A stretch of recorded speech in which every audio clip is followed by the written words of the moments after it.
Hello, I'm Amy Zawi with the Jerusalem Connection Red Alert Report for Wednesday, May 29th. Fires and fury. Happy graduation. It's going to be a hot summer. While the international news has largely ignored this issue, Israel is fighting an environmental catastrophe, in part because of terrorist activity in Gaza. Militants there have been using incendiary devices attached to kites and balloons to send fire starters over the border to the civilian areas of Israel, including vineyards, farmlands, and other agricultural resources. This, of course, sets them ablaze. Not all the fires happening in Israel at the moment are the result of this type of arson, but the ones in the south have been investigated, and their origins are these Gazan incendiary devices. This practice has been ongoing for months now, with very little pushback by the world community.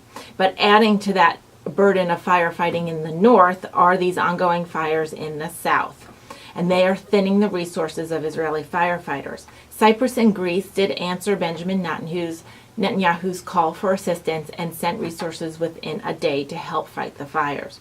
Now, what I have a problem with is that all the environmentalists all over the world are not crying out against those actions taken by the Gazans, sending these incendiary arson devices over the border to civilian areas into agricultural lands. They are not only killing off prime farmlands and resources for plant-based food, but they are also killing off environmental resources such as bees and other animals. Israel is actually the breadbasket of the region, whether or not people bother to find this out. Israel also supplies Gaza with most of its potable water and its electricity. Literally, the Gazans are biting the hands that feed them. And it is a travesty that the BDS movement and the anti-Israel movement in general continues to bash Israel for its very existence, without even bothering to find out the reality of what's going on and why the Arabs in Gaza and in the PA Authority are actually suffering. All the people who claim to be for peace and the environment and human rights, they continue to slam Israel under false accusations of colonialism, occupation, and unwarranted attacks on Gazans. But they ignore the facts on the ground regarding the environmental events that's going on in the region and who's actually instigating them. And who is really hurting whom? Did you know that the Gazans had their own protests against their own leadership about 3 weeks ago, and it was met with a violent crushing? Arab journalists who are reporting the truth about the situations in Gaza and the PA, and who call out the realities and the lack of the desire for the PA Authority and the Gazan leadership to have any kind of true coexisting peace, these folks are being silenced by regional news agencies. Where are all the pure in heart Western journalists from around the world who claim to bank on free speech? By the way, is only protected in America, and the only place that it is exercised in any way in the Middle East is Israel. Where are the journalists who claim their freedom of speech is under assault in the U.S.? They cannot speak out in support of their Arab brethren who are being threatened and fired and who knows what else because they're reporting the truth. Nadim Lotek was on Lebanese TV, a news current last week, coherently explaining the realities of the situations in Gaza with very specific events. He explained the most recent actions that led to the current hostilities. On Al Jazeera, another popular journalist attempted to report on this and was shouted down by a female journalist as she was touting the old occupation lines. She was unable to keep up with his facts, and when he questioned her on specific instances and facts in history, she had no retort. She had nothing to say because she was without facts. All this while NYU enjoyed its graduation ceremony and provided a pulpit for an anti-Semite. New York University allowed a Jew-hating PhD student to take the pulpit at the graduation ceremony, and he praised the Students for Justice in Palestine and the BDS movement for their activities on campus. Now, Mr. Thacher, the guy's name, he had already won a National Lesbian and Gay Journalist of the Year award, and I'm wondering if he understands that the only place that these people could exercise any freedom at all is in Israel and not in neighboring lands that he just espoused to support.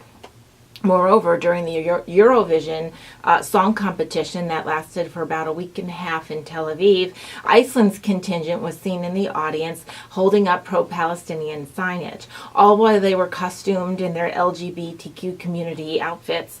And I don't know where their manners were for doing this, but I also don't know if they would dare to get off that set of steps and go down to Gaza or into the PA and walk around in their outfits and see what kind of response they get from at least the leadership in Gaza and the PA. It is so ironic to me that the very place in the Middle East that people of this persuasion can enjoy their freedom of expression and their lives and their artistic nature would actually support the very people in the nearby neighboring areas who have, as part of their culture, a death to those types of folks. The disconnect between those outspoken in, for example, the U.S. Congress, in our university systems, the Parliament in the UK, and in our entertainment industry is absolutely mind-boggling to me. Those who claim to be for human rights and other progressive causes stop short of any critical thinking when it comes to an examination of Israel and the existence of Israel and its activities, including its accomplishments. The BDS movement, Boycott, Divest, and Sanction, is a system designed to punish Israel, and I would argue Jews around the world, as it's an attempt to starve the nation from existence.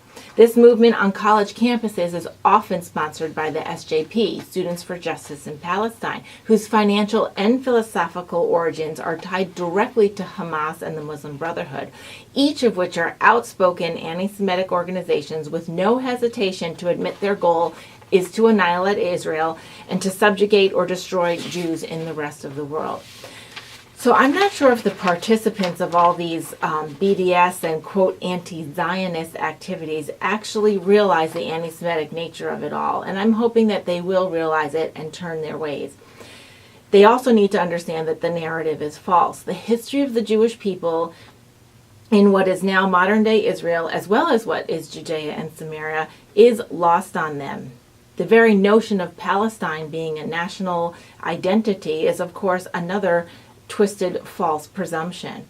I am praying for an educational firestorm, and perhaps the Spirit of God will ignite it, that those who support Israel and the Jewish people's right to exist on this planet and in safety and enjoying all the human rights of any other group, that this firestorm of education will include social media just blowing up with accurate timelines, tutorials, and reviews of history, and not just from 1948, but going back through the centuries. Maybe, just maybe, some historical facts, armed with historical facts, the hate narrative can be kept at bay.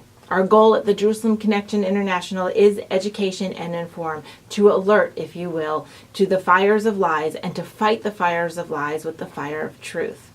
Let no pulpit, stage, or community square be a flashpoint of hate and vitriol against the Jewish people or Israel in general, which is usually fueled with a gasoline of lies and anti-Semitism.